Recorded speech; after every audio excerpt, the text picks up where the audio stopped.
In the following narration of the story, Second Opinion by R.K. Narayan, you will find the theme of failure, connection, acceptance, independence and appearance. Throughout the story there is a sense that Sambhu and his mother are in constant disagreement. The writer's fluency of expression with words is like a magnet that keeps the audience engaged. Second Opinion. I stole in like a cat, unlocked my door, struck a match and lit a kerosene lantern. I had to make sure that I did not wake up my mother. Like a hunter stalking in a jungle, who is careful not to crackle the dry leaves underfoot, I took stealthy steps along the front passage to my room at the other end past a window in the hall. The moment I shut the door of my cubicle, I was lord of my own universe, which seemed to me boundless, although enclosing a space of only 8 feet by 10. The sloping roof tiles harbored vermin of every type, cobwebs hung down like festoons, lizards ensconced behind ancient calendars on the walls darted up and down ambushing little creatures that crawled about, urging them on their evolutionary path. Every gnat at death was reborn a better creature, and ultimately, after a series of lives, became an ape and a human being, who merged ultimately in a supreme indivisible godhood. With such an outlook, a result of miscellaneous, half-understood reading, there could be no place for a spray or duster. I never allowed anyone to clean my room. I never touched the brass vessel left outside my door, containing my supper, unless I felt hungry. How could I ever feel hunger while all day I had been sipping coffee at the Borderless? Although I didn't have to spend a paisa on it. It just flowed my way. Varma generally ordered a cup for himself every 2 hours to make sure that his restaurant's reputation was not being unmade in the kitchen. Invariably, he ordered for me, too, not only as an act of hospitality, but as a means of obtaining a second opinion. To quote my doctor, I'll deviate a little to describe Dr. Kishan, of the MMC Malgudi Medical Center. Those days when I believed in being useful at home, I used to take my mother, off and on, to see the doctor. Whatever disadvantage we might have had in inheriting that rambling old house, its location was certainly an asset. Kabir Street, running parallel to Market Road, had numerous connecting lanes, and one could always step across to reach the doctor or the vegetable market. MMC was centrally situated, as Dr. Kishan never failed to mention while examining your tongue or chest, when you couldn't enter into an argument. Do you see why there is greater rush here than at other places? It's because if you measure, you will find this is equidistant from anywhere in this city. After his equidistant observation, he'd invariably conclude an examination with, "Such is my diagnosis. Go for a second opinion if you like."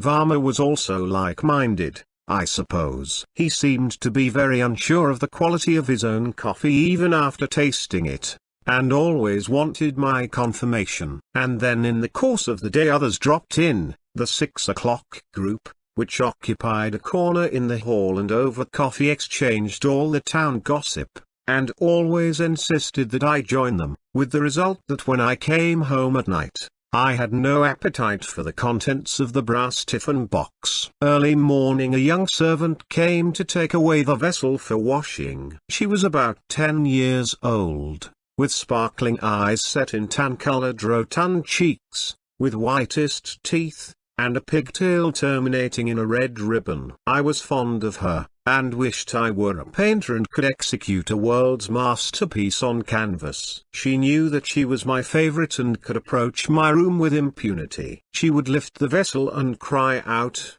"Oh, untouched." "Hush," I'd say, "not so loudly." She would smile mischievously and say, "Oh, oh," and I knew the next minute it would become world news. In a short while my mother would appear at my door to demand an explanation, and to say, "If this sort of thing goes on, I don't know where it is going to take us. I sliced cucumber specially for you. and you don't hesitate to throw it away. At least mention your likes and dislikes. You won't do even that, but just reject. I didn't mind what she said as long as she remained on the threshold and did not step into my room. I sat on my mat, leaning back on the wall and listened impassively to whatever she said, reflecting how difficult it was to practice one's philosophy of detachment. Siddhartha did wisely in slipping away at midnight when others were asleep, to seek illumination. In my own way I, too, was seeking illumination, but continued to remain in bondage. The common roof, the married state, ultimately, of course, every kind of inheritance and every bit of possession acted as a deadly tentacle. Following this realization, the first thing I abandoned was furniture and, in a manner of speaking, also the common roof of the main house, since my cubicle was detached. It was not at all easy. Our father's house had many mansions and apparently was designed for a milling crowd. Our front door opened on Kabir Street and our back door on the river Sarayu,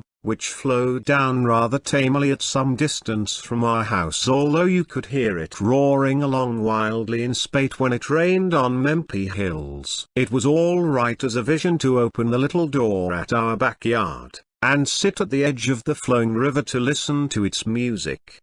But now the back door had practically sealed itself firmly along the grooves with the dust and rust of decades, and the river had become inaccessible, owing to thorns and wild vegetation choking the path. I have heard my mother describe how in her younger days they had treated the river as a part of the home, every house in Kabir Street having access to it through a back door, how they bathed and washed and took water in pots, and how the men sat on its sandbank at dusk and dawn for their prayers. That was before wells were dug in every house. The river used to be much nearer to us in those days, she would assert. It's somehow moved away so far out. When wells were dug, people became lazy and neglected the river, and no wonder she has drawn herself away. Though in those days you could touch the water if you stretched your arm through the back door. But have you noticed how at Element Street, even today, the river nestles closer to the houses, since they care for it and cherish it? They have built steps and treat her with respect. They never fail to light and float the lamps in Karthik month, whereas in our street people are lazy and indifferent. In those days, I begged your father not to dig a well, which encouraged others also. She could never forgive the well diggers. But, mother, it's the same water of the river that we are getting in the well. What does that mean? How? And then I had to explain to her the concept of the underground water table. Carried away by its poetry and philosophy, I would conclude, you see, under the earth it's all one big sheet of water, perhaps hundreds or even thousands of cubic feet, all connected, a big connected water sheet, just as you say Brahman is all-pervading in this form and that in the universe. She would cut me short with, I don't know what has come over you. I talk of a simple matter like water and you go on talking like a prophet. In those days I spent a great deal of my time sitting in the back portion of our home, which had an open courtyard with a corridor running along the kitchen, store and dining room, where my mother spent most of her time. In those days I had nothing much to do except sit down, leaning on the pillar, and attempt to enlighten my mother's mind on modern ways. But she was impervious to my theories. We were poles apart. Not only on the river, but on every question, she held a view which, as a rational being, I could never accept. Sometimes I felt harassed. Mother would not leave me in peace. I had my little cubicle in the western wing of the house across the hall. At the other end used to be my father's room. He would sit there all day, as I thought, poring over books of philosophy. One would suspect, considering the array of volumes on the shelves around him along the wall, in Sanskrit, Tamil and English, the Upanishads, with commentaries and interpretations by Shankara, Ramanua and all the world teachers. There were books on Christianity and Plato and Socrates in gilt-edged volumes. I had no means of verifying how much use he made of them. His room was out of bounds to me. He always sat cross-legged on the floor, before a sloping teakwood desk, turning over the leaves of an enormous tome. In my state of ignorance, I imagined that the treasury of philosophy at his elbow was being exploited. But it was only later in life that I learned that the mighty tomes on his desk were ledgers, and all his hours were spent in adding, subtracting and multiplying figures. He had multifarious accounts to keep, payments to men from the village cultivating our paddy fields, loans to others on promissory notes, trust funds of some temple or a miner. All kinds of persons sat patiently on the pill of the house, and entered his room when summoned. There would follow much talking, signing of papers and counting of cash taken out of the squat wrought iron safe with imposing handles and a tricky locking system. It stood 3 foot high, and seemed to have become a part of my father's personality. Out of it flowed cash and into it went documents. It was only after my father's death that I managed to open the safe. After a good deal of trial and error. While examining the papers, I discovered that the library of philosophy had been hypothecated to him by some poor academic soul who could never redeem it. But father had never disturbed the loaded shelves, except for dusting the books, since he wanted them to be in good condition when redeemed by their hapless owner. However, it was a godsend for me. I always sneaked into his room to look at their titles when he was away at the well for his bath, which kept him off long enough for me to examine the books. For a long time he would not let me handle them. "You wouldn't know what they say," he said. At a later stage he relented, and allowed me to take one book at a time, with warnings and admonitions. "Don't fold the covers back, but only half open them, so that their backs are not creased. The books have to be returned in good condition, remember." I selected, as he ordered, one book at a time. I loved the weight, feel and scent of every volume, some of them in a uniform series called the Library of World Thought. I sat up in my room leaning on a roll of bedding and pored over each volume. I cannot pretend that I understood everything I read. I had had no academic training or discipline, not having gone beyond matriculation, which I never passed, even after 3 attempts. After father's death, I gave up, realizing suddenly it was silly to want to pass an examination. Who were they to test and declare me fit or unfit, for what? When this thought dawned, I stopped in my tracks in my 4th effort. I bundled and threw up into the loft all my class notes and examination books. The loft was in the central hall, a wide wooden panel below the ceiling. From a proper distance, aimed correctly, you could fling anything into it, to oblivion. One had to go up a ladder to reach it, and then move around hunchback fashion to pick up something or for spring cleaning. But for years no one had been up in the loft, even though it continued to get filled from time to time. In those days, my mother could always find some sturdy-limbed helper ready to go up to sweep and dust or pick up a vessel. All the utensils of brass and bronze she had brought in as a young bride decades ago were stored in the loft. Besides these, there were ledgers, disused lamps, broken furniture pieces, clothes in a trunk, mats, mattresses, blankets and whatnot. I dreaded her cleaning up moods, as she always expected my participation. For some time I cooperated with her, but gradually began to avoid the task. She would often complain within my hearing, when he was alive, how much service he could command within the twinkling of an eye. I had to breathe ever so lightly what I needed and he would accomplish it. When she stood there thus, with her arms akimbo and lecturing, I generally retreated. I shut the door of my room and held my breath until I could hear her footsteps die away. She was too restless to stay in one place, but moved about, peeping into various corners of the house. She would suddenly suspect that the servant girl might have fallen asleep somewhere in that vast acreage and go on a hunt for her. She was in a state of anxiety over one thing or another. If it was not the servant, it would be about the well in the backyard. She must run up to it and see if the rope over the pulley was properly drawn away and secured to the post, or whether it had slipped into the well through the girl's carelessness. If the rope falls into the well, and she would go into a detailed account of the consequences, how there was no one around, as they had in the old days, who would run up and get a new rope or fetch the diver with his hooks and harpoons to retrieve the rope. It was a sore trial for me each day. I could not stand her. Her voice got on my nerves while she harangued, reprimanded or bawled at the servant girl. I shut and bolted the door of my room. I wanted peace of mind to go through the book in hand,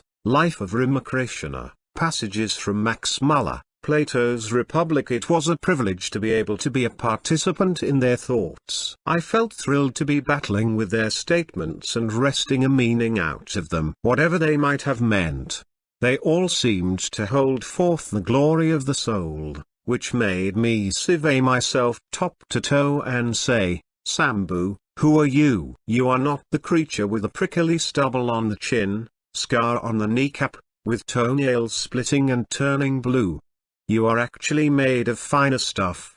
I imagined myself able to steer my way through the traffic of constellations in the firmament, in the interstellar spaces, and along the Milky Way. It enabled me to overlook the drab walls around me and the uninspiring spectacles outside the window opening on Kabir Street. Into this, shattering my vision, would come hard knocks on my door. Mother would be standing there crying, "Why do you have to close this door? Who is there in this house to disturb you or anyone? Not like those days. Whom are you trying to shut out?" I could only look on passively. I was aware that she was ready for a battle, but I had not based my life on a war footing yet. She looked terrifying with her grey unkempt hair standing like a halo around her head, her eyes spitting fire. I felt nervous. The slightest wrong move could spark off a conflagration. I don't know what came over her 6 months after her husband's death. At the first shock of bereavement she remained subdued. For months and months she spoke little, spent much of her time in the puja room, meditating and chanting holy verse in an undertone. She went about the business of running the house without any fuss, never noticing anything too closely. She left me very much alone, though hinting from time to time that I should study and pass my BA. In those days, some of the flotsam and jetsam who had been thriving indefinitely on my father's hospitality were still occupying various portions of my house. As long as they were all there, Mother kept herself in the background and behaved like a gentle person. Probably she had a code as to how she should behave in the presence of hangers-on. When I got the last of them out, that was the mad engineer, who had sought shelter from his brothers scheming to poison him and who finally had to be bundled off with the help of neighbors and the driver of the ambulance van, she began to breathe freely and probably felt that the stage had been cleared for her benefit. Following it, her first hostile act was to shut my father's room and put a lock on the door. I was aghast when I realized that access to the books was cut off. As she spent most of her time in the middle block of the house, I had to be running after her, begging for the key if I wished to see a book. At first, she would not yield. "Read your school books first and pass your examination," she said. "Time enough for you to read those big books after you get your degree. Anyway, you won't understand them. Do you know what your father used to say? He said that he could not make them out himself. What do you say to that?" "I don't doubt it. Did he at any time try?" "He always sat with his back to them." She grew angry at this remark. "Don't laugh at your elders, who have nurtured you," she would say, and move off dramatically to end the conversation. I had to follow her, begging, "The key, please, Mother." I was young enough in those days not to feel discouraged. Finally she would say, "Don't mess up the books. You are so persistent. If you could have shown half this persistence in your studies." I hated her at such moments. Why should she attach importance to examinations and degrees? Traditional and habitual manner of thought. Her sister's sons at Madras were all graduates, and she felt humiliated in family circles when they compared my performance. Before I finally gave up studies, whenever the matriculation results were announced, she would scream, "You have failed again. You fool. You are a disgrace." I would shout back, "What can I do? You think marks are to be bought in the market?" After some more exchanges of the same kind, she would break down and have a quiet cry in a corner, abandoning for the day her normal activities, not even lighting the lamp in the puja room in the evening. A deadly gloom would descend on the house, everything still and silent. No life stirring even slightly. We would become petrified figures in that vast house. I would feel upset and oppressed in this atmosphere and leave without a word, to seek some bright spots such as the town library, the marketplace, the college sports ground, and, more than any other place, the boardless hotel, to pass the time in agreeable company. Instead of the dark house to which I usually sneaked back. Today when I returned from the boardless I found the light in the hall burning. I was puzzled. I went up a few steps in the direction of my room and stopped. I heard voices in the hall and a lot of conversation. My mother's voice was the loudest, sounded as spirited as in her younger days. She was saying, "He is not a bad boy, but likes to sound so. If we talk to him seriously, he'll certainly obey me." The other one was gruff-voiced and saying, "You should not have let him go his way at all. After all, young persons do not know what is good for them. It is for the elders to give them the necessary guidance." I was hesitating, wondering how to reach the door to my room, unlock it without being noticed. If they heard the click of the key, they were bound to turn their attention on me. My door was at the end of the veranda, and I could not possibly go past the window without being seen. I felt hunted. I could not go back to the boardless. I quietly sat down on the sill of the house, leaning against the pillar supporting the tiled roof, stretched my legs and resigned myself to staying there all night, since from the tenor of the dialogue going on there was no indication it would ever cease. The gruff voice was saying, "What keeps him out so late?" My mother was saying, "Oh, this and that. He spends a lot of time at the library, reads so much." I appreciated my mother for saying this. I never suspected that she had such a good opinion of me. What secret admiration she must be having, never showing any sign of it outside. It was a revelation to me. I almost felt like popping up and shouting, "Oh, Mother, how nice of you to think so well of me. Why could you not say so to me?" But I held myself back. He asked, "What does he plan to do?" "Oh," she said, "he has some big plans, which he won't talk about now. He is very deep and sensitive. His ambition is to be a man of learning. He spends much time with learned persons.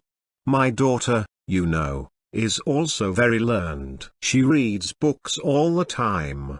Sambu has read through practically all the volumes that his father left for him in that room. Sometimes I just have to snatch the books from him and lock them away so that he may bathe and eat. I don't think even an MA has read so much.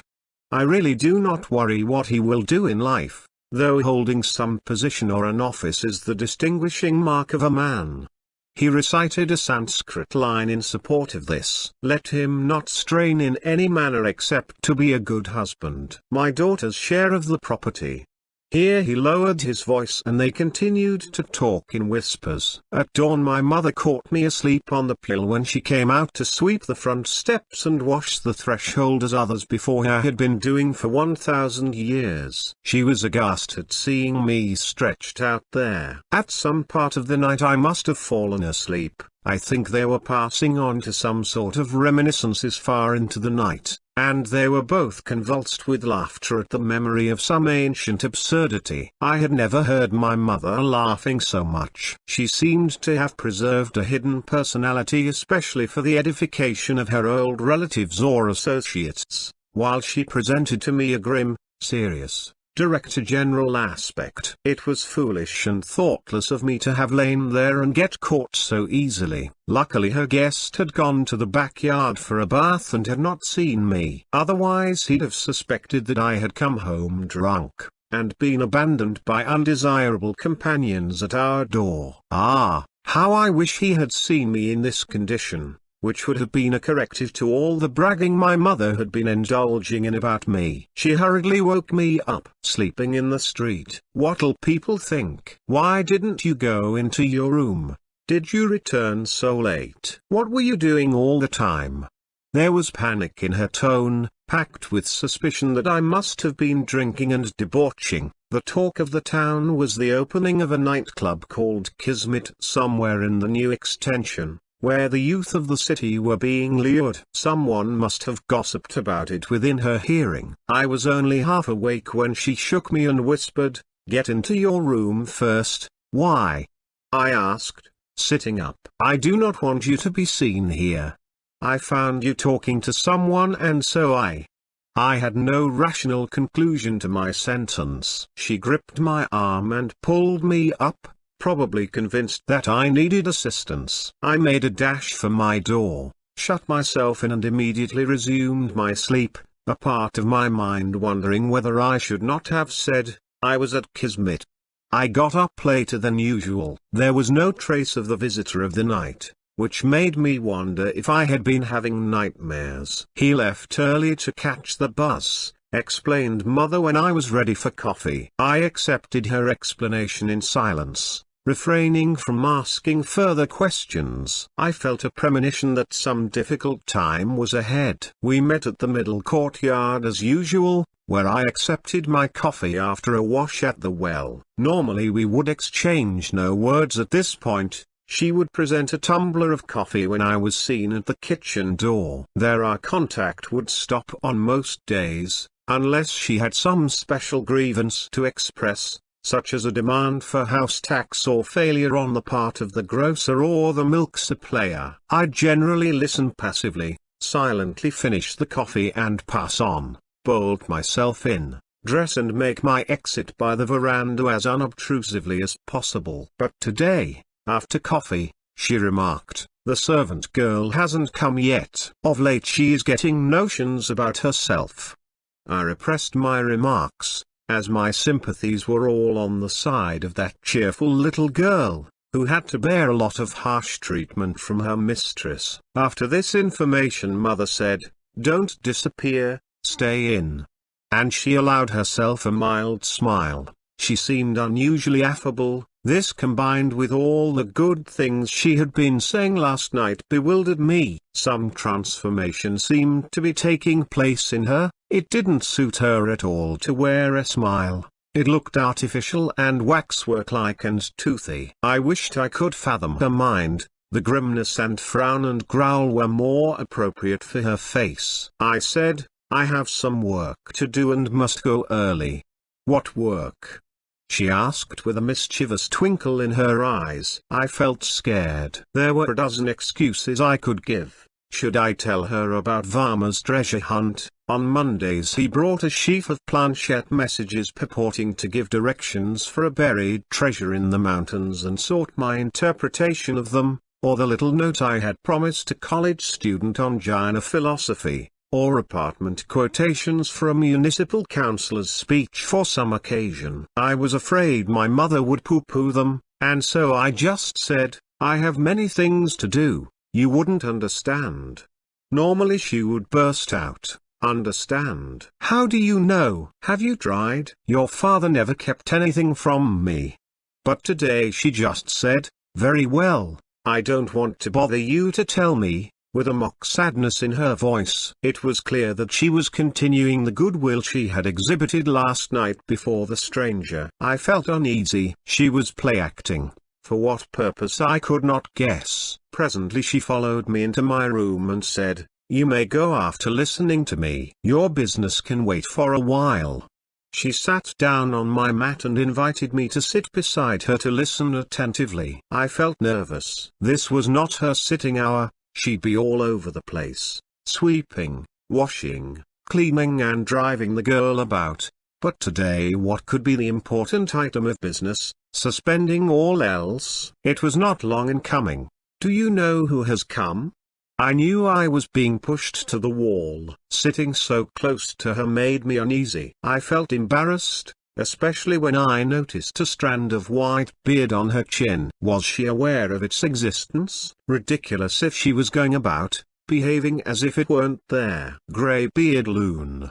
A phrase emerged now out of the miasma of assorted reading of hypothecated property. I recollected her boasts before the visitor about my studious habits. After waiting for me to say something, luckily I was brooding over Shakespeare's line, or was it Coleridge's?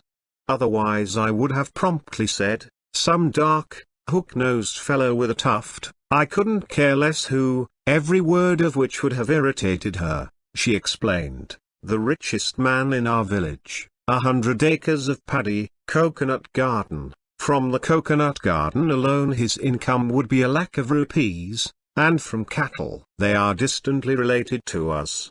She went into genealogical details explaining the family alliances of several generations and dropping scores of names. She was thorough. I was amazed at the amount of information stored in her mind. She knew also where every character lived, scattered though they were between the Himalayas in the north and the tip of Cape Comorin in the south. I was fascinated by the way she was piling up facts in order to establish the identity of the man with the tuft. I felt like the wedding guest in The Ancient Mariner. I could not break away. Here was another line floating up from the literary scrap acquired from my hypothecated property. "Hold off."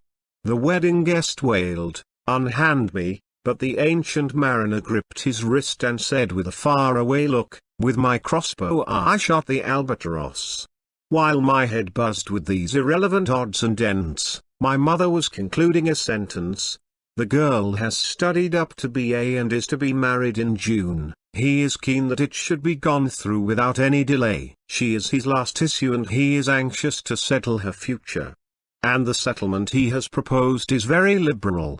I remained silent. I could now understand the drift of her conversation. She mentioned, "The horoscopes match very well. He came here only after the astrologers had approved." "Where did he get my horoscope?" I asked. "They took it from your father many, many years ago. They were such good friends and neighbors in our village." She added again, "They were such good friends that they vowed on the day the girl was born to continue the friendship with this alliance." "On the very day she was born, you were betrothed," she said calmly, as if it were the normal thing. "What are you saying? Do you mean to say you betrothed to me a child only a few hours old?" "Yes," she said calmly. "Why? Why?" I asked, unable to comprehend her logic. "Don't you see how absurd it is?" "No," she said. "They are a good family, known and attached to us for generations." "It's idiotic," I cried. "How can you involve me in this manner?" "What was my age then?" "What does it matter?" she said. "When I was married I was 9 and your father 13, and didn't we lead a happy life?" "That's irrelevant. What you have done with your lives." "How old was I?" "Old enough, about 5 or 6. What does it matter?" "Betrothed." "How? By what process?" "Don't question like that." "You are not a lawyer in a court," she said, dropping her mask of friendliness. "I may not be a lawyer, but remember that I am not a convict either," I said, secretly wondering if it was a relevant thing to say. "You think I am a prisoner?" she asked, matching my irrelevancy. I remained silent for a while and pleaded, "Mother, listen to me. How can any marriage take place in this fashion? How can two living entities possessing intelligence and judgment ever be tied together for a lifetime? How else?" She said, And picking up my last word, what lifetime? Of course, every marriage is for a lifetime. No one marries anew every month. I felt desperate and cried, idiotic. Don't be absurd, try to understand what I am saying. She began to wail loudly at this. Second time you are hurling an insulting word. Was it for this I have survived your father? How I wish I had mounted the funeral pyre, as our ancients decreed for a widow. They knew what a widow would have to face in life, to stand abusive language from her own offspring. She beat her forehead with such violence that I feared she might crack her skull. Face flushed and tears streaming down her cheeks, she glared at me. I quailed at her look and wished that I could get up and escape. At close quarters, unaccustomed as I was, it was most disturbing. While she went on in the same strain, my mind was planning how best to get away. But she had practically cornered me and was hissing and swaying as she spoke. I began to wonder if I had thoughtlessly used some bad word and was going over our conversation in a reverse order. My last word was idiotic. Nothing foul and provocative in such a word. Most common usage. Idiot would have been more offensive than idiotic. Idiotic could be exchanged between the best of friends under any circumstance of life and no one need flare up. Before this word she had said, no one marries anew every month. I never said that they did. What a civilization, a wounded civilization. A writer had called it. I could not help laughing slightly at the thought of the absurdity of it all. It provoked her again. Wiping her eyes and face with the tip of her sari, she said, "You are laughing at me." "Yes, I've made a laughing stock of myself bringing you up, tending you, nursing you and feeding you, and keeping the house for you. You feel so superior and learned because of the books your father has collected laboriously in the other room. But they weren't his. Only someone's property mortgaged for a loan," I said, unable to suppress my remark. And she said, "With all that reading you couldn't even get a BA. While every slip of a girl is a graduate today." Her voice sounded thick and hoarse due to the shouting she had indulged in. I abruptly left, snatching my cutter and the upper cloth which were within reach. Though I generally avoided this dress as it made one look like a political leader. I preferred always the blue bush shirt and dhoti pants, but they were hanging by a hook on the wall where mother was leaning. As I dashed out I heard her conclude, "Any date we mention, that man will come and take us to see the girl and approve." So, she was imagining herself packing up, climbing a bus for the village with me in tow, to be received at that end as honored visitors and the girl to be paraded before us bedecked in gold and silk, waiting for a nod of approval from me. "Idiotic," I muttered again, walking down our street. Going down Market Road, I noticed Dr. Kishan arrive on a scooter at MMC, already opened by his general assistant named Ramu, who fancied himself half a doctor and examined tongue and pulse and dispensed medicine when the doctor's back was turned. The doctor did not mind it, as Ramu was honest and rendered proper account of his own transactions. The doctor, on noticing me, said, "Come in, come in." A few early patients were waiting with their bottles. He was one who did not believe in tablets, but always wrote out a prescription for every patient. And Rama concocted the mixture and filled the bottles. The doctor always said, every prescription must be a special composition to suit the individual. How can mass-produced tablets help? He wrote several lines on a sheet of paper and then turned the sheet of paper and wrote along the margin, too. He challenged anyone to prove that his prescriptions were not the longest. "I'll give free medicine to anyone who can produce a longer prescription anywhere in this country."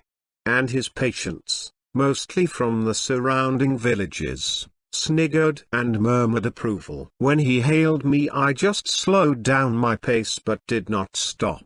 "Good morning, doctor." "I'm all right." He cut me short with, I know, you are a healthy animal of no worth to the medical profession. Still I want to speak to you." "Come in, take that chair, That's for friends who are in good health. Sick people sit there.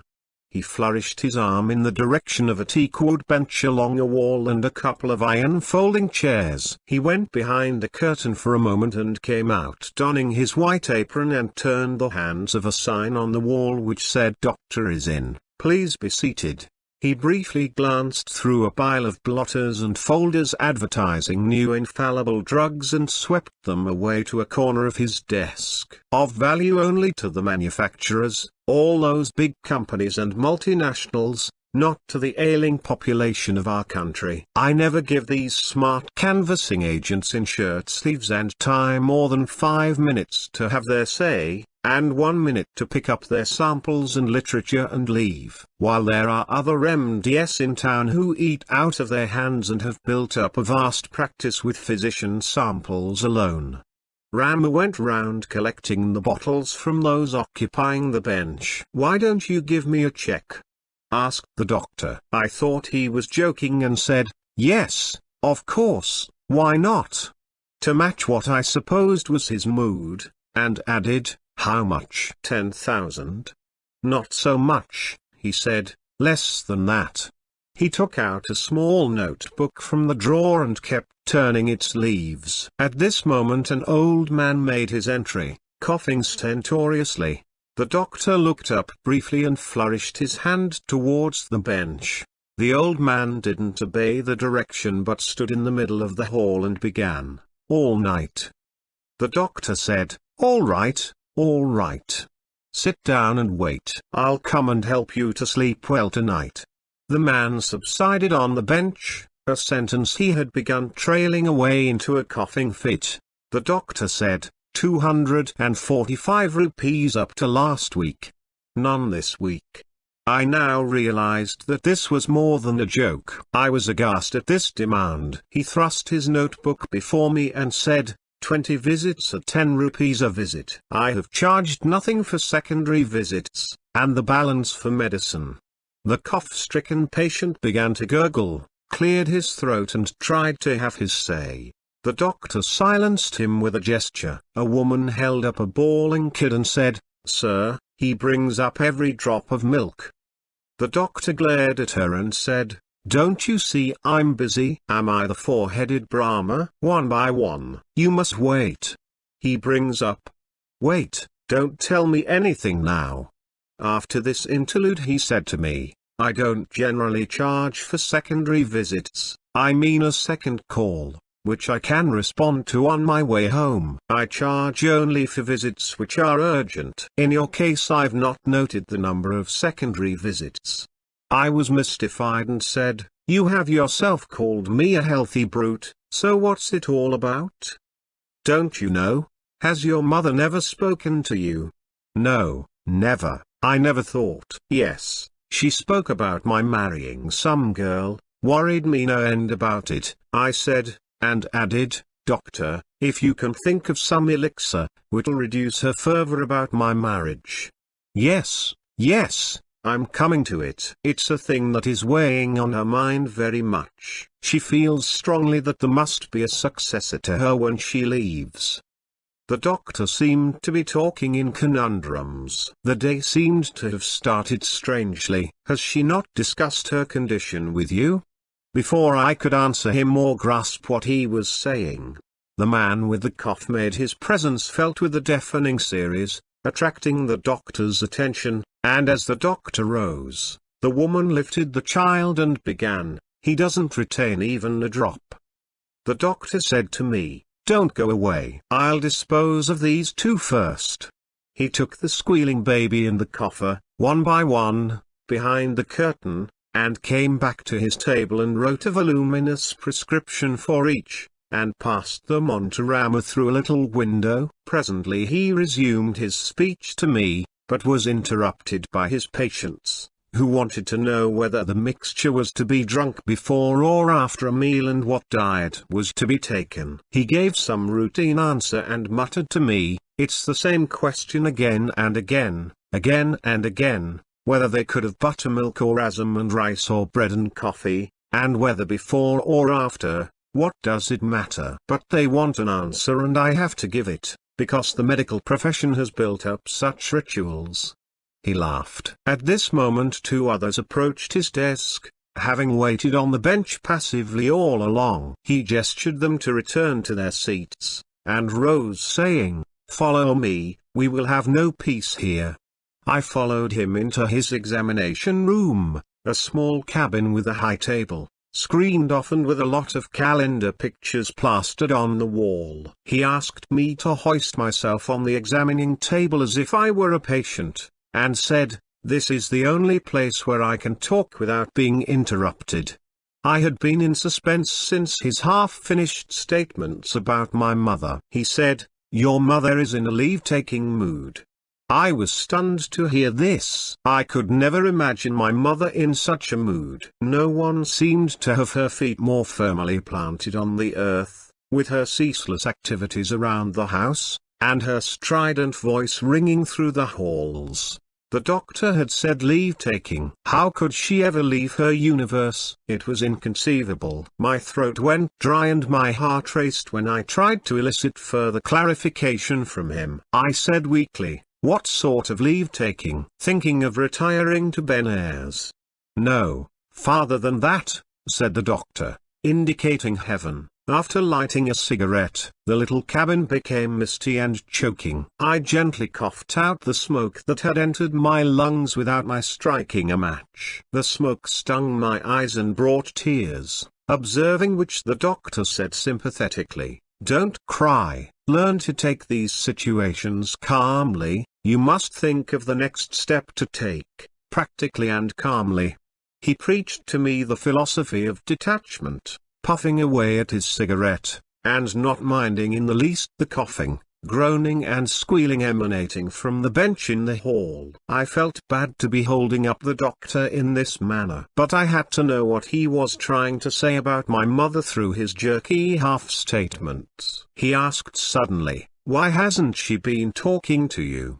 I had to explain to him that I came home late and left early, and we met briefly each day. He made a deprecatory sound with his tongue and remarked, "You are an undutiful fellow. Where do you hide yourself all day?" "Oh, this and that," I said, feeling irritated. "I have to see people and do things. One has to live one's own life, you know." "What people and what life?" pursued the doctor relentlessly. I couldn't explain to him really how I spent the day. He'd have brushed aside anything I said. So I thought it best to avoid his question and turn his thoughts to my mother. Here he had created a hopeless suspense and tension in me, and was wandering in his talk, puffing out smoke and tipping the ash on the cement floor. What an untidy doctor! The litter and dust and ash alone was enough to breed disease and sickness. He was the most reckless doctor I'd ever come across. As more patients came into the other room, Ramu parted the curtain and peeped in to say, "They are waiting." This placed some urgency into the whole situation, and the doctor hastily threw down the cigarette, crushed it under his shoe and said, "For 4 months I have been visiting your home off and on, some days several times. That little girl would come running and panting to say, 'Come, doctor, at once. Amma is very ill, at once.' When such a call is received I never ignore it. I drop whatever I may have on hand and run to the patient. Giving relief to the suffering is my first job." Sometimes the girl would come a second time, too. "What was it?" I asked, becoming impatient. "Well, that's what one has to find out. I'm continuously watching and observing. It's not in my nature to treat any complaint casually and take anything for granted." He was misleading himself, according to what I could observe of his handling of his patients. After a lot of rambling, he came to the point. "She is subject to some kind of fainting, which comes on suddenly. However, she is responding to treatment. I think it must be some kind of cardiac catch, if I may call it so, due to normal degenerative process. We can keep her going with medicines, but how long one cannot say." "Does she know?" I asked tremblingly. "Yes, I had to call to her about it in a way. and she has understood perfectly. She has a lot of philosophy, you know. Perhaps you don't spend any time with her." I remained dumb. The doctor's observations troubled my conscience. I had not paid any attention to my mother, to her needs or her wants or her condition, and had taken her to be made of some indestructible stuff. "The only thing that bothers her now is that you will be left alone. She told me that if only you could be induced to marry." So that was it. I understood it now. She must have been busy all afternoon sending the little girl to the post office to buy postcards, and then writing to her relations in the village to find a bride for me, and she had finally succeeded in reviving old relationships and promises and getting the tufted man down with his proposals. What a strain it must have been to organize so much in her state of cardiac degeneration, performing her daily duties without the slightest slackening. In fact, she seemed to have been putting on an exaggerated show of vitality when I was at home, probably suffering acutely her spells of whatever it was while I sat listening or lecturing at the board list till midnight. I felt guilty and loathed myself and my self-centered existence. Before I left, the doctor uttered this formula: "Well, such is my finding. Take a second opinion if you like. I'd not at all mind it. Can you let me have your check tomorrow?" When I emerged from the anteroom, the waiting patients looked relieved. Outside in the street I hesitated for a moment and turned my feet homeward instead of, as was my invariable custom, to the boardless. When I opened the door of my room and appeared before my mother, she was taken aback, having never seen me home at this hour. I was happy to find her as active as ever. Impossible to connect it with the picture conjured by the doctor's report, although I seemed to note some weak points in her carriage and under her eyes. I kept staring at her. She was puzzled. I wanted to burst out, "How do you feel this morning? All right?" Possibility of falling into a faint? I swallowed my words. Why should I mention a point which she had kept from me? That might upset her. Better not show cognizance of it. She wanted to ask, perhaps, "Why are you at home now?" But she didn't. I felt grateful to her for her consideration. We looked at each other for some time, each suppressing the question uppermost in our minds. Only the little servant girl opened her eyes wide and cried, "You never come at this time. Are you going to eat? Amma has not prepared any food as yet." "Hey, you keep quiet," Mother ordered her. She turned to me. "I'm about to light the oven." "This girl arrived so late today. Is there anything you'd like?" What a change was coming over us all of a sudden. I could hardly believe my ears or eyes, remembering the tenor of our morning conversation. I went back to my room, wondering what I should do if she had her attack while I was here. She seemed to be all right. Still, I'd a feeling of anxiety about leaving her there and going away to my room. Somehow I had an irrational anxiety that if I lost her from view for a moment anything might happen. I settled down in my room, leaving the door ajar, and tried to read. While my eyes scanned the lines, my thoughts were elsewhere. Suppose she had a seizure and suddenly passed away, without ever knowing that I was desperate to please her by agreeing to this frightful marriage. I hated it, but I had to do a thing I hated to please a dying mother. It was pathetic, her attempt single-handed to find me a bride in her condition. One had to do unpleasant things for another person's sake.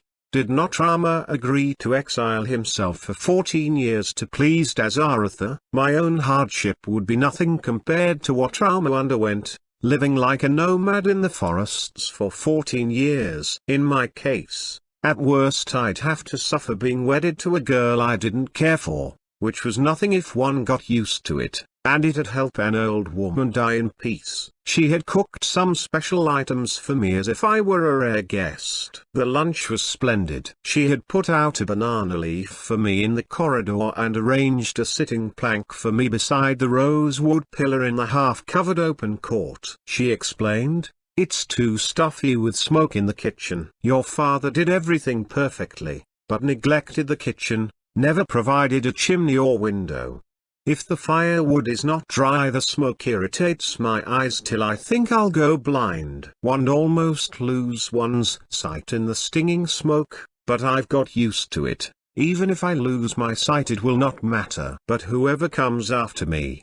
This was the nearest hint of both her health and the successor to the kitchen. I absorbed the hint but had no idea what I should say. I felt confused and embarrassed. "We shall have to do something about it," I said, gratefully eating the rare curry with 5 vegetables she had prepared for me. I was amazed at her efficiency. I was an unexpected guest, but within a couple of hours she had managed to get the food ready. She must have been driving the little girl with the whip to run up and buy all the needed stuff for this lunch. All done quietly without giving a clue to the guest of honor lounging in his room with a book in hand. She must have been several times on the point of asking why I was back home at this hour, and I was on the point of asking for details of her symptoms, but both of us talked of other things. After lunch I retired to my room. I couldn't shut the door and rest. I frequently emerged from my shelter and paced the length of the house,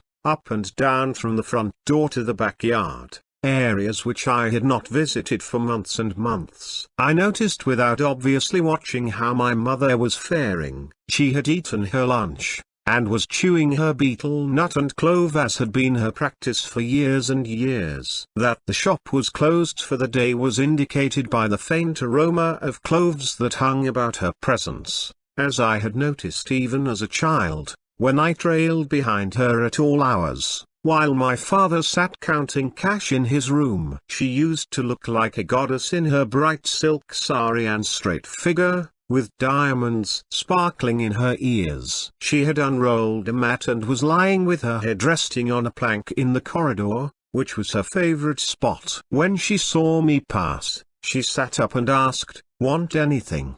"No, no. Don't disturb yourself. Just a glass of water, that's all." I went into the kitchen and poured a tumbler of water out of the mud jug, took a draught of unwanted cold water and went back to my room. This was an unaccustomed hour at home and I could not overcome the feeling of strangeness. She seemed all right and I felt relieved. She produced a tumbler of coffee when I reappeared in her zone, after an afternoon nap. I began to feel bored and wanted to go out to my accustomed haunts, the public library, the town hall, the riverside at Nalapa's Grove and finally the Boardless. Normally I'd start the day at the Boardless, finish my rounds and end up there again. When I was satisfied she was normal, I had a wash at the well, dressed, and started out. I went to the back portion, where she was scrubbing the floor, to tell her I was going out, casually asking, "Where is that girl? Why are you doing it yourself?" That girl wanted the day off. "The floor is so slippery." "Nothing like doing things yourself if your limbs are strong enough," she said. I said very calmly and casually, "If you like, you may tell that man to come for a talk and arrange our visit to the village. You may write to him to come any time." And without further talk, I briskly left. All evening my mind was preoccupied. I was not the sort to explain my personal problems to anyone, and so when I sat beside Vamu at the Boardless and he asked me, "Anything wrong? You have come so late," I gave some excuse and passed on to other subjects. The 6 o'clock group arrived. The journalist whom we called the universal correspondent, since he couldn't name any paper as his, an accountant in some bank, a schoolmaster and a couple of others whose profession and background were vague, and assembled in its corner. The talk was all about Delhi politics as usual, for and against Indira Gandhi, with considerable heat but in hushed tones, because Varma threw a hint that walls have ears. I'd normally participate in this to the extent of contradicting everyone and quoting Plato or Toynbee. But today I just listened passively, and the journalist said, "Where is your sparkle gone?" I said I had a sore throat and a cold coming. After an hour I slipped out. I crossed Elliman Street and plodded through the sands of Sarayu River and walked down the bank listening to the rustling of leaves overhead and the sound of running water. I was deeply moved by the hour and its quality in spite of my worries. People sat here and there alone or in groups. Children were gambling on the sands. I said to myself, oh, the lovely things continue, in spite of the burdens on one's soul. How I wish I could throw off the load and enjoy this hour absolutely. Most people here are happy, chatting and laughing because they are not bothered about a marriage or a mother. God, I wish I could see a way out.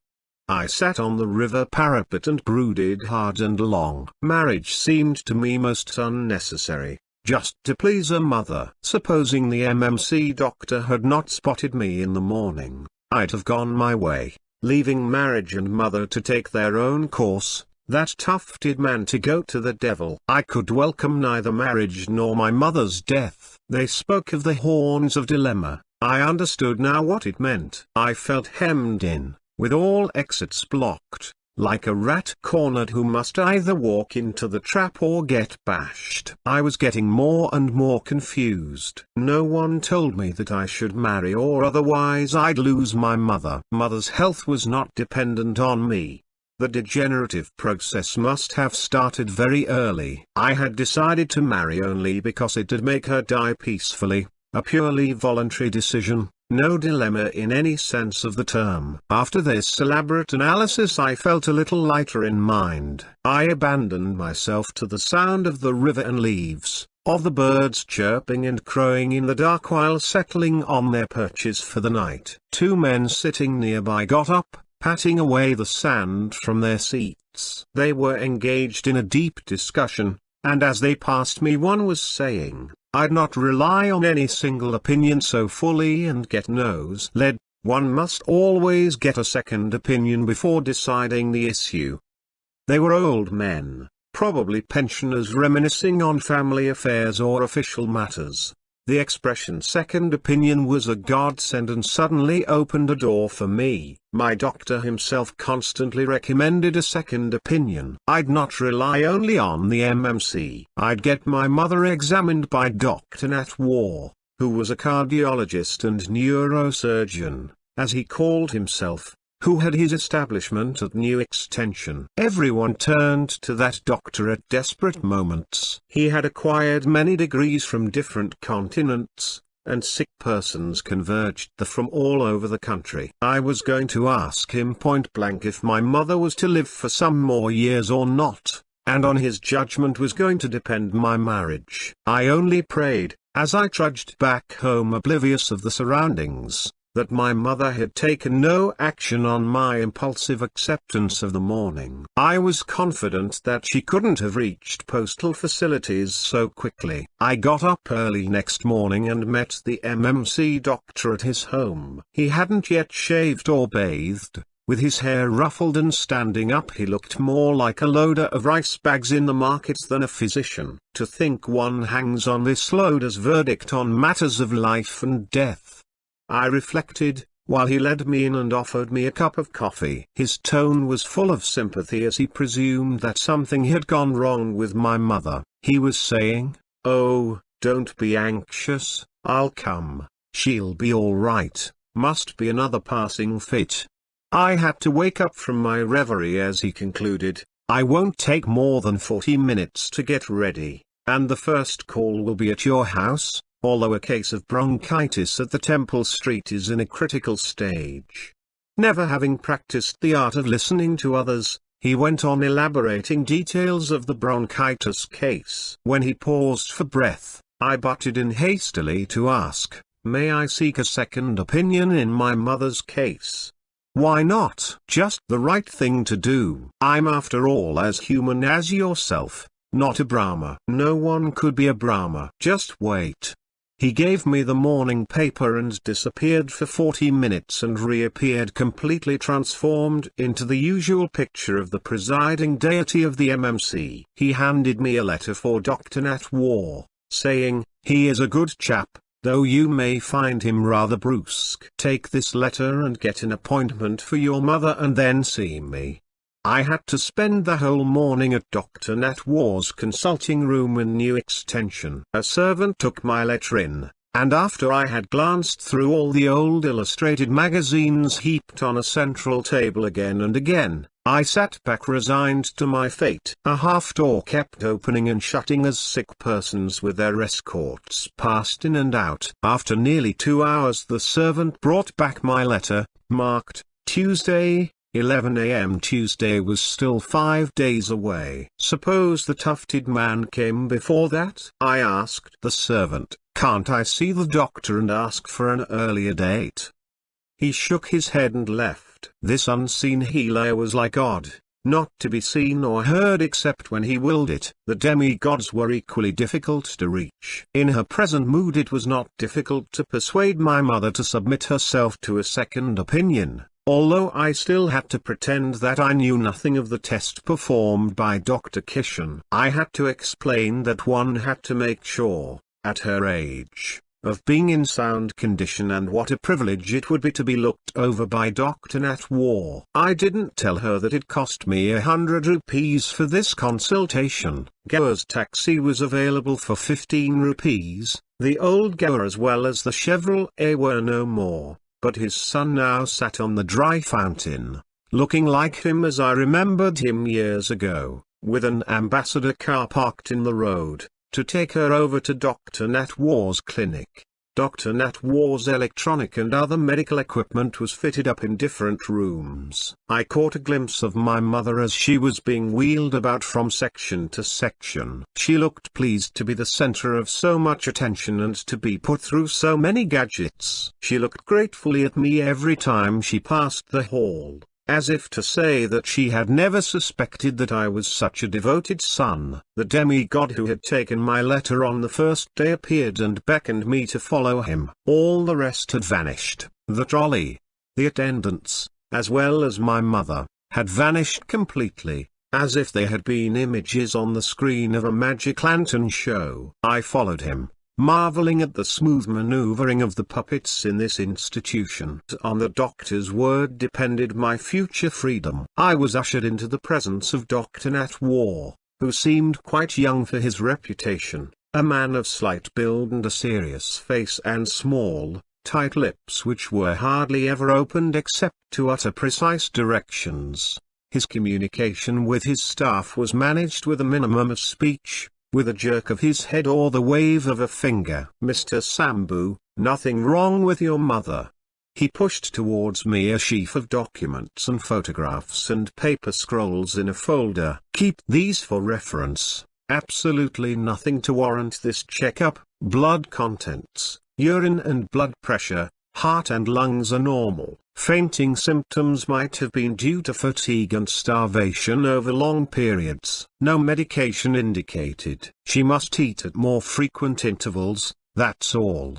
Getting up, I muttered thanks, but hesitated. He was ready to press the bell for the next case. I shuffled my feet as if to move, but turned round to ask, how long will she live? A wry smile came over his face as he rang the bell and said, who can answer that question? As the next visitor was ushered in, he said simply, I'd not be surprised if she outlived you and me. If she was going to outlive me and the doctor, I reflected on the way home, why could I not tell her straight away that the time had come for us to dismiss her tufted cousin and his daughter from our thoughts? But I found her in such a happy mood as we travelled homeward, I didn't have the heart to spoil it. She had already begun to talk of the wedding preparations. The only thing that bothered me all along was that I might not have the strength to go through it all. Now I can. Oh, so many things to do. I looked away, pretending to watch the passing scenes, cattle grazing in the fields, bullock cart caravans passing and so forth. What a monomania, this desire to see me wedded. She was saying, I must write to my brother and his wife to come ahead and help us, invitation letters to be printed and distributed, clothes and silver vessels. Oh, so much to do. I don't know, but my brother is a practical man. she went on chattering all the way. I was indifferent. Time enough to throw the bombshell. The drive and the air blowing on her face seemed to have stimulated her. With her health assured, she was planning to plunge into matrimonial activities with zest. I couldn't understand what pleasure she derived from destroying my independence and emasculating me into a householder running up to buy vegetables at the bidding of the wife or changing baby's napkin. I shuddered at the prospect. The moment we got out of the taxi, the little girl came running, holding aloft a postcard. The postman brought this letter. "Oh, the letter has come," Mother cried, thrilled, and read it standing on the house steps and declared, "He is coming by the bus at 1 o'clock. Never thought he'd come so soon." "Who? The tuft?" I asked. She looked surprised at my levity. "No. You must not be disrespectful. What if someone has a tuft?" "In those days everyone was tufted," she said, suppressing her annoyance. She went up the steps into the house, while I paid off the taxi. When she heard the car move off, she came to the street and cried, "Why have you sent the car away? I thought you should meet him at the bus stand and bring him home. That would have been graceful. Anyhow, hurry up to the bus stop. You must not keep him waiting. Better if you are there earlier and wait for the bus. They are such big people. You have no notion how wealthy and influential they are. Nothing that they cannot command. If you went there, they could command big cars for your use. You have no idea. They grow everything in their fields, from rice to mustard, all grains and vegetables. Don't have to buy anything from a shop except kerosene. Before you go, cut some banana leaves, large ones from the backyard garden." I cut the banana leaves as she ordered, went up to the corner shop and bought the groceries she wanted for the feast. I put down the packages while she busied herself in the kitchen and was harrying the servant girl. She was in high spirits, very happy and active. I hated myself for dampening her spirits with what I was about to say. I stood at the kitchen door watching her, wondering how to soften the blow I was about to deliver. She turned from the oven to say, "Now go, go, don't delay. If the bus happens to come before time, it'll be awkward to keep him waiting. Can't he find his way, as he did that night?" No one went out to receive him then. Now this is a different occasion. He is in a different class now. No, I don't agree with you. He is no more than a country cousin of yours, and nothing more as far as I am concerned. She dropped the vessel she had been holding in her hand, and came up, noticing the change in my tone. "What has come over you? That tufted man is welcome to find his way here. Eat the feast you provide and depart. He will not see me at the bus stand or here. He is coming to invite you to meet his daughter. That doesn't concern me. I'm going out on my own business. Feed him well and send him back to the village well fed. Whenever you like, I'm off." I went into my room to change and leave by the other door for the boardless, haunted by the memory of pain on her face. I felt sorry for her and hated myself for what I was. As I crossed the pile of the house and was about to reach the street, she opened the front door and dashed out to block my way, imploring tearfully, "You need not marry the girl or look at her, only I beg you to go up and receive that man. After all, he is coming on my invitation. We owe him that as a family friend, otherwise it'll be an insult and they'll talk of it in our village for 100 years. I'd sooner be dead than have them say that a wretched widow could not even receive a guest after inviting him. Don't ruin our family reputation." Well, he came by himself the other evening. Today we've asked him. It was a strain for her to say all this in a soft voice, out of earshot of our neighbors. She looked desperate and kept wiping the tears with her sari, and I suddenly felt the pathos of the whole situation and hated myself for it. After all, I had been responsible for the invitation. I wondered what I should do now. She begged, "Meet him.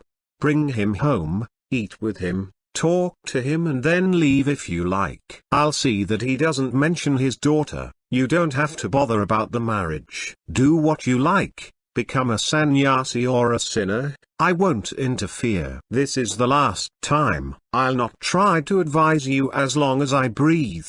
This is a vow. Though let me confess, my dream of seeing grandchildren in this house is—" She broke down before completing the sentence. I felt moved by her desperation and secret dreams, pushed her gently back into the house and said, Get in before anyone sees us. I'll go to the bus stand and bring him here. I couldn't see him clearly the other day, but I'm sure to recognize him by the tuft.